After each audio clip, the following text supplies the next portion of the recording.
Hello, IT Nation. Sean Lordo here, Economy Evangelist here at IT Nation, with another episode of IT Nation Pitch It. This will be a very good episode for everybody watching at this point, so thank you for tuning in.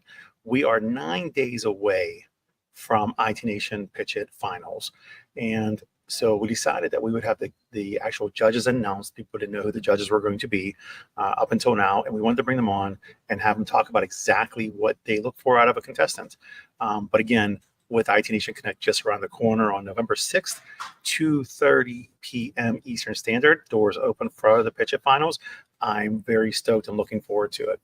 For those that don't understand or don't know or just have been living under a rock and don't know what Pitch It is a Shark Tank competition for startup vendors in our space.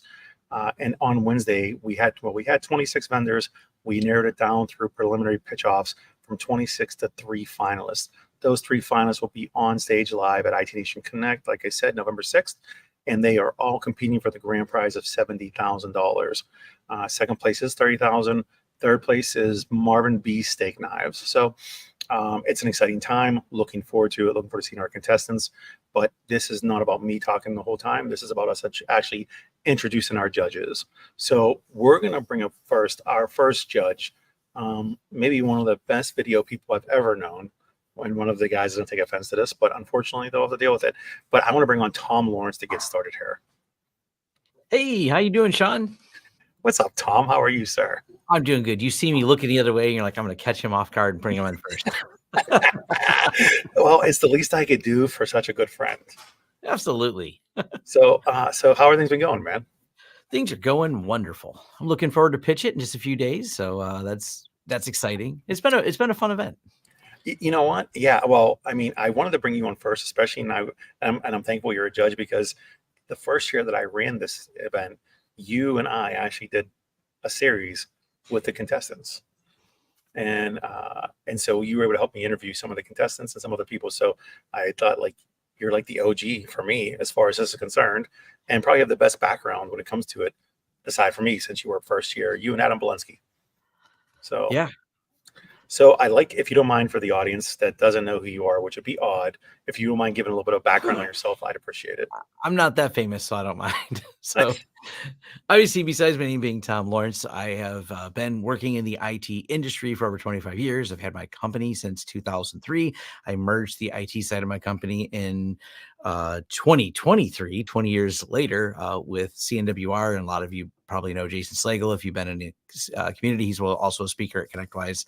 And I also, the little YouTube plaque is kind of hinting towards, yes, I take all that knowledge I have in the IT industry and package it up and give it away to people on YouTube. We want to watch videos and tutorials on all the fun technical things. So a lot of people seem to know me from that side of the world. You either know me from the MSP side or YouTube side, or sometimes both. So that's what I'm doing here today. Yep. No, you know what? And actually, I don't tend to watch a lot of tutorial videos in general because I find them boring. There's very long-winded, as you know. And no, I would say you do a nice job with it, which is funny because anybody that knows Tom knows he's an introvert extrovert, but he also loves a good hug. Anyway, so thank you for being one of the judges. I appreciate it. Hang tight. We're going to bring up Lori Berry. All right. Hey, Lori, how are you? I'm great. How are you? I am doing fine. And we have to take this as long as we can because we lost Joe because he's in the back and God knows what happened. So we are good. If he doesn't come back, oh, well, he'll deal with it. So, Lori, how about a little bit of background on you, please? Absolutely. I've been in the IT channel for 21 years. So right out of college, I started in an MSP for 6 years. They started in 2000 and I started in 2003. So they, startup kind of. And then I went to Great America Financial Services for 14 years. And now I'm with MSP CFO. I had my year anniversary in October. Congratulations. Thanks. And you're also an active part of the IT Nation community as well. Yeah, I'm a facilitator for the solution partners, which are the vendors. So that's very exciting. And I've been in that community since 2010. So what makes you even stay involved? Is that, why are you so active? You don't mind me asking. Well, I fell in love with the MSP community when I joined one, and it kind of becomes your family. And then they taught me everything I knew, and I wanted to stay in the industry, but went to the dark side. So I don't know. It's just how it is with the community and the people, and I love technology. So You, yeah, no, you are a very good active component to engagement with us because I've seen you everywhere else and evolve at the shows, and also you're working with my man Larry too. He's a special guy. He's yes. got a place in my heart. All right, so since our third judge has got kicked off, probably because he's at a conference probably trying to log back in. We're going to be rolling with this in general. When he gets here, we'll bring him on and let him talk a little bit. So again, thank you both for being on this, and thank you also for agreeing to be a judge for PitchIT. We try to find people that are from the industry that have a lot of experience on all sides of the house. I couldn't think of two people that, even the third with Joe, that have a ton of experience and knowledge. Even you, Tom. Even you. Even me. Even you. I'm not just So a face. not yeah, just get Cass on. Get Cass on. She can talk. So you guys did report the scorecards from us at one point and whatnot. But one thing that all the finalists have asked is like, what are you guys going to look for? What are marquee things that stand out? So, Tom, I'll start with you if you don't mind. All right. And this is good for you because you shop vendors and you always have, and that's how you do your videos. So again, this PitchIT final is the same concept as them if they were presenting to you or whatever they would be doing with you. Yeah, how clearly did we all know they're there to solve a problem, but how clearly do they define that? I'm always looking at their sites and going, does this clearly state what they do? So I have a good understanding of where they fit into my stack. Then I'm always excited if they can solve several problems at once. There's sometimes vendors we look at there's a lot of one-to-one replacement, like we're using this tool and this tool could substitute it. But ideally, if we can have a tool that consolidates and go, oh no, if we use this tool, we're going to be able to solve these two problems. And of course, sometimes you're just adding a tool because there's always new ever-changing things that we have to deal with in the MSP space. Next is going to be kind of looking at their level of integration. Can it integrate with everything I have? Does it do proper API calls? Will I be able to use an RPI solution with it to integrate it or tie it in? And how much, lift is it to integrate that in there? Kind of those, you just all take it into the account of it. And somewhere along the lines, you got to think about pricing on it. Does it fit easily into the budget for thing? I mean, if it can do all the things, does it cost all the monies?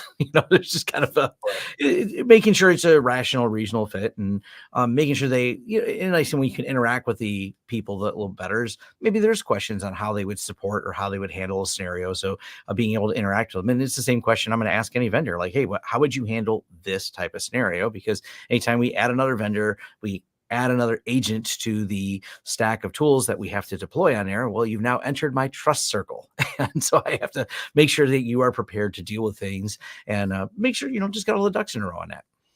So it sounds like to break down what you said is they become a partner of yours, essentially, yes. Not just a vendor. So it's a trusted partner.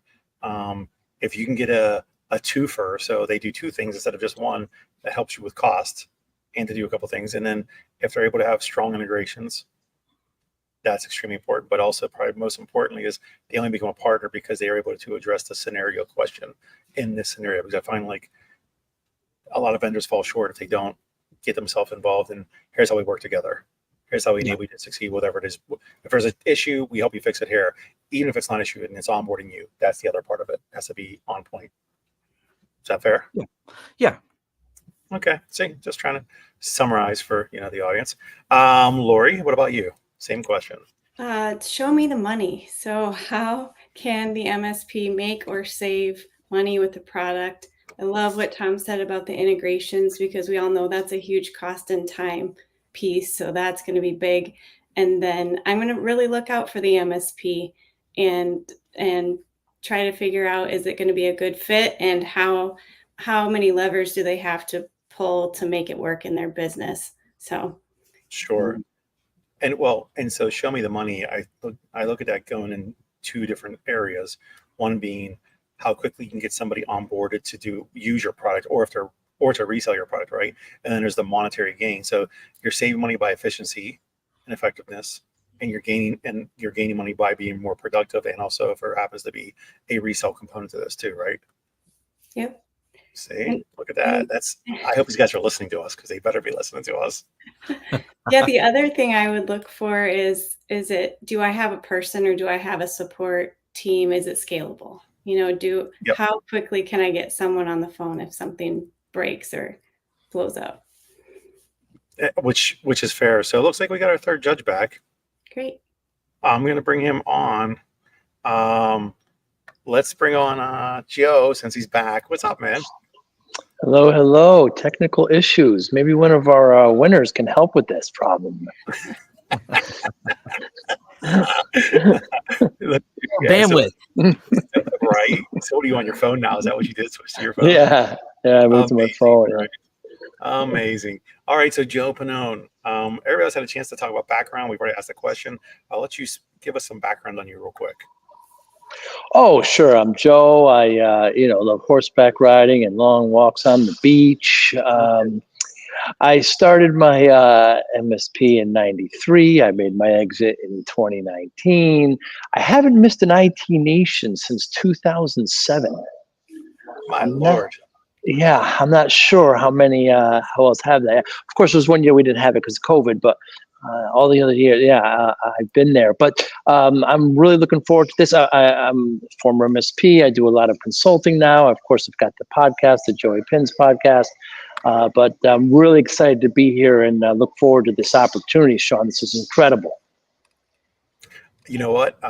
I appreciate the fact that you hosted all the finalists this year, or all the contestants rather, and did a podcast, because one thing I think we all can agree on, it's very difficult to talk about the value add of the product or whatever without getting into the sales pitch, or even sometimes, in some cases, they don't want to talk about it at all. They're just like, look at all these cool gadgets and widgets. So I appreciate the interviews you've done for them, because they need all the help they can get. Repetition is key in speak, right? So I had asked the question to the other two here, as far as like, the finalists, they want to know, when it comes down to judging, what do you look for out of a vendor or out of a pitch or whatever? What is the important factors to you? So they already went, so it's on you now, Joe. I kind of heard a little bit at the end when I was in the back room, but how will this help ultimately the small to medium sized businesses that the MSP serve? Will it make an impact? So impact will be very important. Agreed. And yeah, if you heard a little bit, you heard Lori talk about the money, right? And Tom talked about, of course, he talked from an MSP perspective, integrations, partnerships, and trust, the circle of trust, because he also loves Arnold Palmer's. But yeah, that was a big part of the conversation. So I think you're spot on when it comes to, at the highest level, it is all about supporting the MSP community. And I think the hardest part, though, is what we've seen in years past is an operational maturity conversation as well.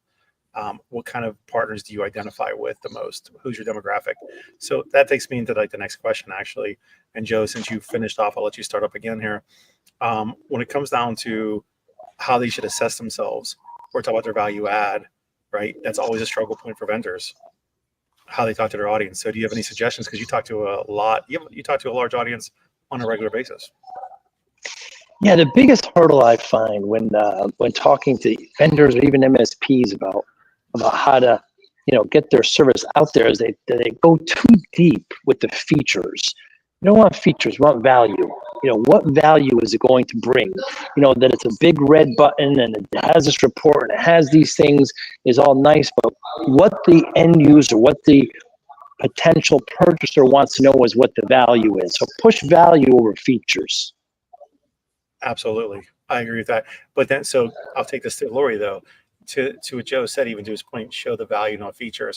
How do you determine what's the value compared to a feature? Because, and since you do chaperone, for lack of a better term, you chaperone vendors, and you hear them immediately, especially men and women that were MSPs that become vendors, they always talk about engineering widgets and gadgets. That's like their biggest thing. So how do you suggest for them to break it down even?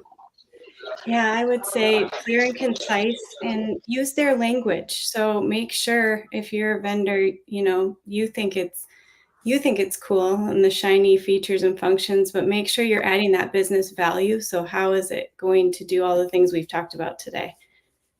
Absolutely. And that's fair because they don't know how to break that down and what the end result is. And Tom, since you make videos on all of this, you are the feature guy essentially in videos. Yeah, I mean, it comes down to I deeply care about the functionality of it and that the workflow is going to work. So I think about how the technicians are going to use it, just like I said, for integrations from the API and everything else, because it's got to tie into my PSA, it's got to tie into my ticketing system, depending on the nature of the product. But I can't have a bunch of extra processes in that are manual. I mean, once you get larger and more mature as an MSP, you think a lot about the labor because it becomes the biggest bill. You're like, yeah, cool, tool costs this much, but payroll's due on Friday. And I need these people doing something real efficient. And so I do kind of think about the actual direct interaction they have when I'm watching a demo, thinking about how that workflow will go. And I've seen companies come up with some really clever ways to save time. And sometimes that comes from them, like she had mentioned, when they start as an MSP and they pivot to being a vendor, it's often because they found a better way to build the mousetrap. And that's kind of cool because it solved the problem for them. And very likely it'll be something that's a fit to solve a problem for us as an active MSP. Right. And you're right about that. But the question then becomes, most of the vendors we see, they struggle with, and this is part of the questions for even an investor, is how do you scale from what you did? You made it for you. You made that mousetrap, right? For your building, your business. You talk to some of your friends, like, check out this cool thing I made. And it might work for a few, but then it comes down to how do you scale? So, and it should, and I this is always one of the questions we've seen from the judges in years past, is how do they scale? So, I'm sticking with you, Tom. Do you have any advice on how to scale? Because you have scaled, even though Tom will act like he hasn't, but you have scaled because you've taken a marketing engine and you've scaled on business and figured out projects compared to managed services. So how do you approach this? I without getting too deep into weeds, I will have conversation with vendors about how they're technically built. Are they using modern design? Do they build it on microservices? Things that will really affect how they build it. Even for some of the cybersecurity companies, I'll talk about how their data lake is built because I want to know that, is this something that's going to work today? What if you really are successful? And I wish everyone all the success, but if that success comes, it goes, oh, we have some capacity limitations or that. Or from a siloing standpoint, I've seen some vendors and they've done this really well where they silo things on a per client basis to prevent if any one instance of their system was breached, it wouldn't have lateral movement. So I will sometimes get a little deep into weeds with them just to try and first see if they've architected it in a way that makes a lot of sense. Because unfortunately, sometimes you have we're going to have to refactor the code once we reach X number of customers because this is going to be the limitations of it. So it is kind of a case by case basis. And it depends on the nature of what they're doing, of whether or not that's important. I mean, not everyone's going to have more sensitive data in there, or not every one of these vendors have a particular agent on there. So the questions kind of be varied. I think get more specific with the more specific of the person we're talking to. Which is fair. Lori, I'm going to ask you the same question too, because, actually Tom touched on the technology of things, essentially, if it's scalable, right? And where they're built on, which is so sensible, but even people are question, the people process technology conversation comes into play, right? So how do you assess and how do you address scaling for a company? I would recommend them talk to somebody that they know that's done it. There's so many great companies, somebody like Tom or somebody in the community that has grown and scaled and some best practices on how they did it. Which is fair. And that's the best practice is exactly that. That takes away from not just technology conversation, but also a process conversation, right? Mm-hmm. And Joe, you've done this a few times, man. So you tell me. I mean, scaling is a great problem to have, right? We have to get this thing better because more people are coming on, but you have to be ready for it. Otherwise, you'll just disappoint because now, performance is hindered and we can come into a lot of problems. I know, when a lot of startups happen, we'll worry about that when we get there. That's a great problem, but you should really consider it sooner than later. So So I'll You're not actually, wrong. yeah, I want to throw something out there that I didn't hear you bring up yet, and maybe you are, but I think something else looking at any of these companies is their level of community engagement. That's a lot of what I do is being in the community engaged. Joey's got the podcast and that level of engagement coming from the vendor side, because we've seen other people come through the pitch it that have podcasts where they're providing not just a talk about their product, but they're providing value to the community.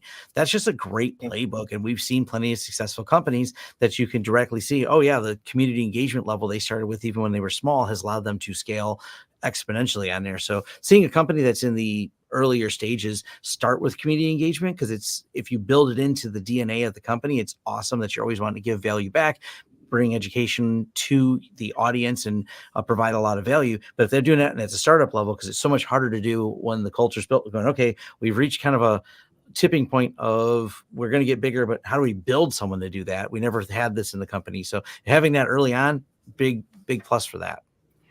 That's a great point. Yes, I was eventually getting there, considering everything there. So I'm glad you brought it up, because it's a great segue into it.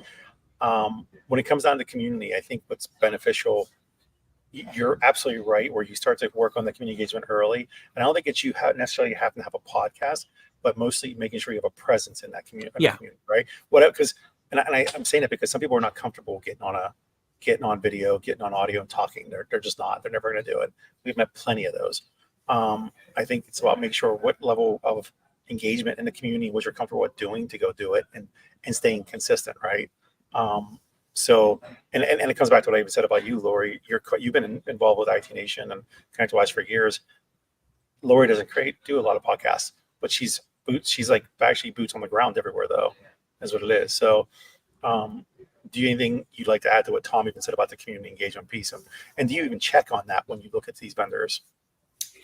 Yeah, just to add to it, relationships. I mean, that's how any of us, right? And we build relationships, build trust, like Tom said before.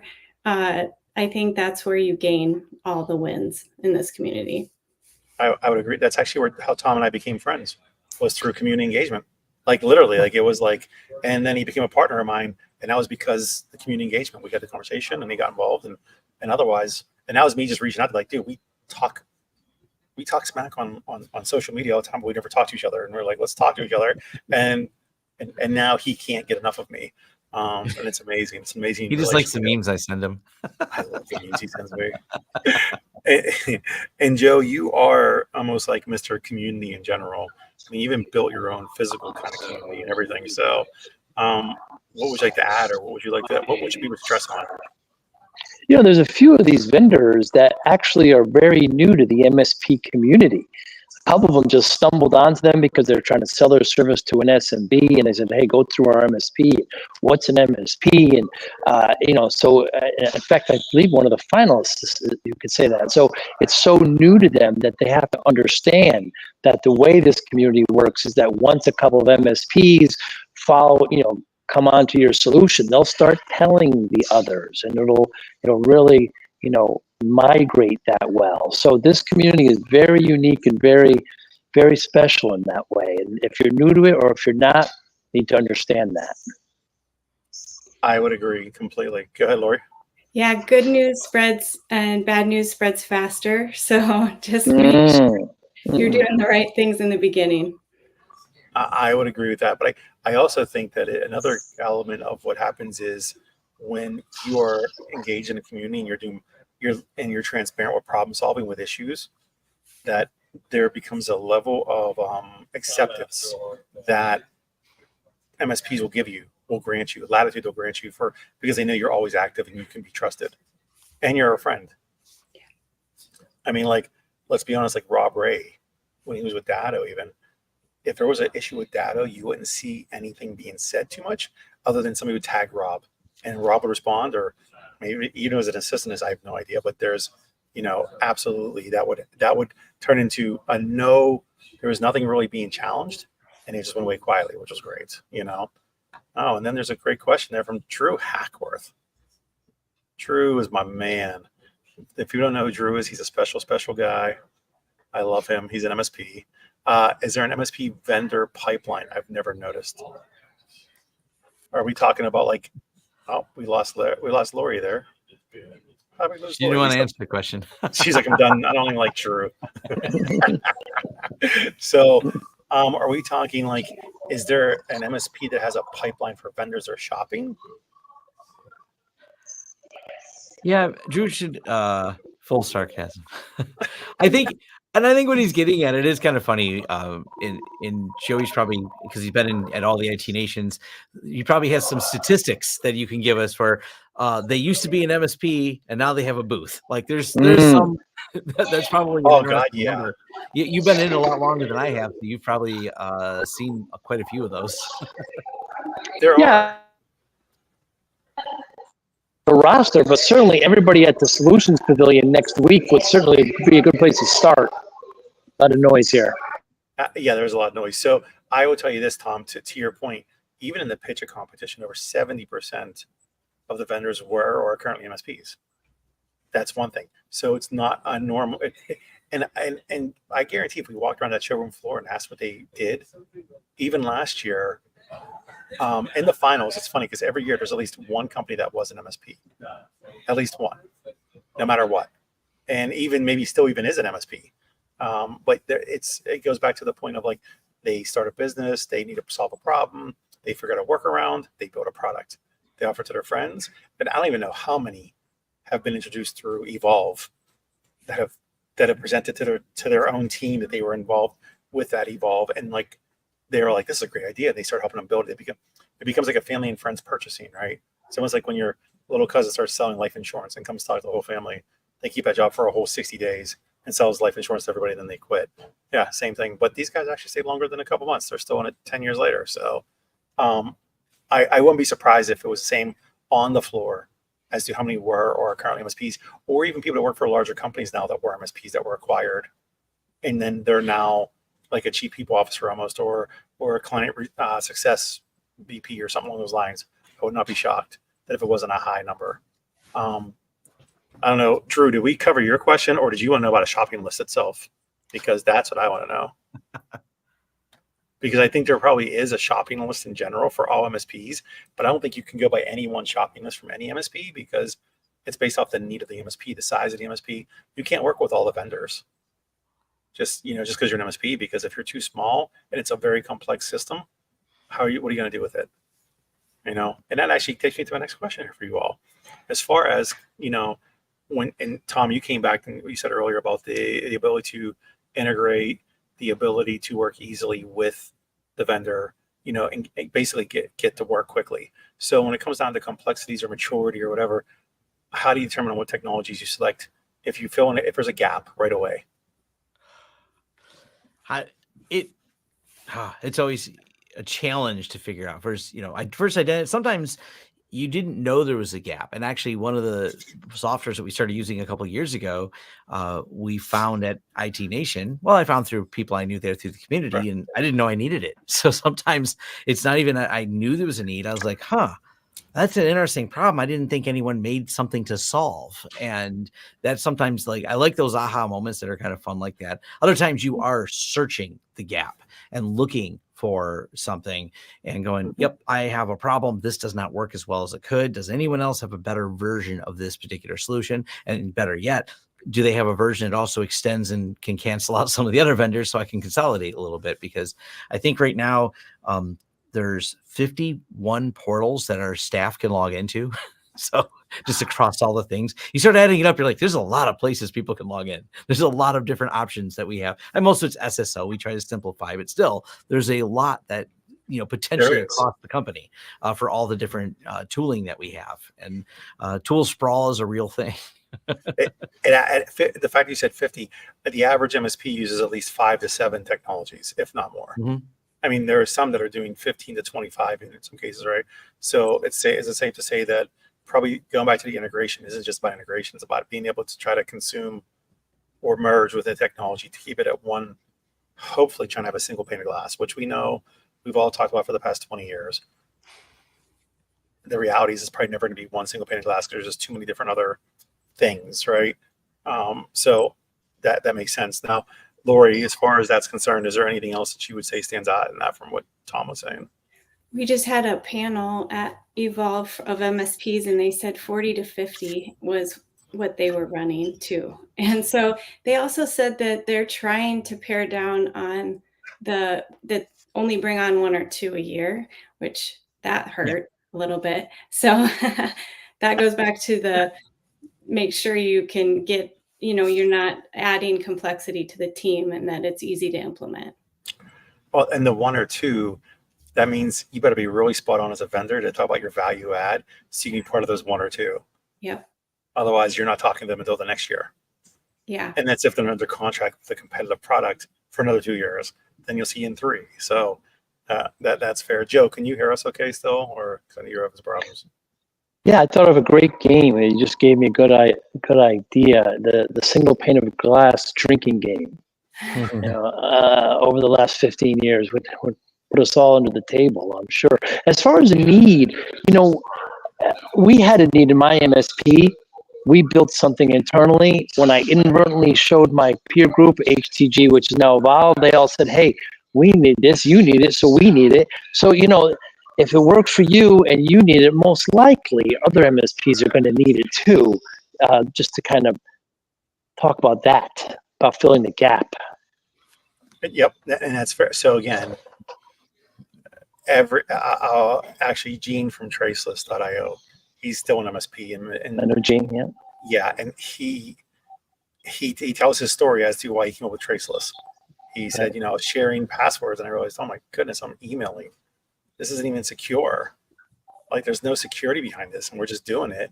And I was like, that was like the premise of what is now Traceless. So, and he talked to his friends, the other MSPs. So, and that comes back to the importance of the community as well, right? Because these MSPs are in peer groups, and they're in user groups, and they're in. ConnectWise started that way too, Sean, right?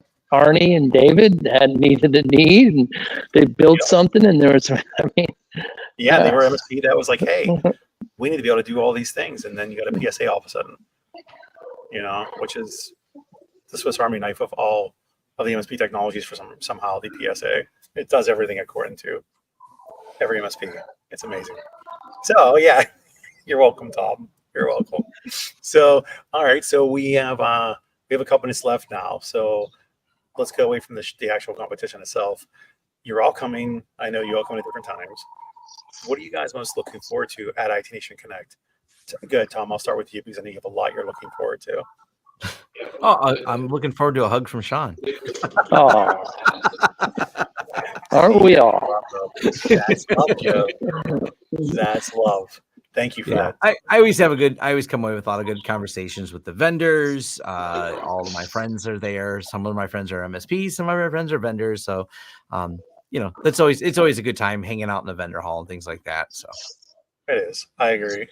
What about you, Lori? I am looking forward to this. I'm excited for this. Yeah, the PitchIT event's going to be great. It is. Yeah, relationships too. Yep. Nope. And I appreciate that because you guys get 5 minutes to listen to them and 10 minutes of questions. So you get to grill them on whatever you want to ask them. And then you guys literally sit down together and collaborate on who won. And we made the announcement literally right there. So you get to see the exact reaction of everything. Yeah, so it's in your hands. 70,000 for somebody's in your hands. Just saying. No pressure. Joe, what about you? Drinks and bribes will not persuade me, just FYI. But listen, I'm looking forward to a few things. So I love talking to vendors. This is kind of catch-up time to talk to them. I love talking to MSPs, love hearing their stories. ConnectWise, there's been a couple of changes. I'm looking forward to speaking to a lot of the leadership there as well. The podcast is going to be exciting. There's going to be 8 of us, 8 podcasters there, and a whole podcasting pavilion, kind of on the right side. It's going to be exciting. You can contact me if you want to get on mine or any other of the podcasts. I'm also speaking on Friday. And of course, the great PitchIT program. I cannot wait. I appreciate that. I appreciate that almost as much as the guy with no shirt that walked past a minute ago. That's Miami all day. Thank you for giving us the authentic Miami world. South Beach. I just want to see Pitbull perform behind you, Mr. Worldwide. Then we'd be definitely in. That's another thing. Stone Temple Pilots is performing, right? Friday night. I've seen them live so many times. So exciting. Tony Hawk, Tony Pilots, Hawk, Tons of Universal, parties, Flow Rida. Yeah, It's great. it's looking like a pretty dope time. Anyway, so anything else you guys would like to add before we jump off of this? Anything I didn't cover, Tom? No, I think you got it. I mean, Thanks, I'll mention that I got 2 talks at at Oh Bobby's. yes, So I I'm have looking that. forward to my time on stage with Tom. One of them's a you, so you get Yeah. to Me drill and me and Jason Jason. Slagle. That's yes. So just so you guys, if you guys want to see a really good experience, Tom and Jason gave me their questions to ask for. John's gonna make it fun. I'm totally gonna. I'm not even gonna look at them until the last second. No, I've already looked at them actually. I'm just gonna make my minor alterations. He's got notes all over it. I almost said altercation, which is even better. So we're gonna do this. Yeah, no, I'm looking forward to. I have a couple panels, and also just the pitch it and a bunch of other things. I'm hosting the veteran get together. I'm hosting something else too. I forget what it is, but yeah, and the Canines for Warriors. If you haven't donated, people should be donating. Awesome. Just saying. Awesome. If we donate 25 grand, we get to name a dog. And since Andrea Barrow and myself are like the main points of contact, we want to name the dog Chandria. Everybody says the ugliest name. I think it's amazing. That's pretty good, actually. Right? It's so good. Like there, I think it's a great thing. So anyway, thank you all for agreeing to be judges for this and being on this. I really appreciate it. I couldn't ask for a better, group of judges aside from Tom, but it's we're really looking forward to it. And everybody don't forget, and literally we're 9 days away from IT Nation Connect kickoff on the 6th of November. And don't forget to be a pitch at 2:30 p.m. Eastern Standard is the open bar. And 3, we get rolling with the competition. Otherwise, thank you again. Thank you all for tuning in. And that's all we have for now. So I will see you all soon. Toodles. Thanks, Sean. Thank you, Sean, for your great work as well. Be well. Thank you, Joe. Bye. They're going to go on, stop being live.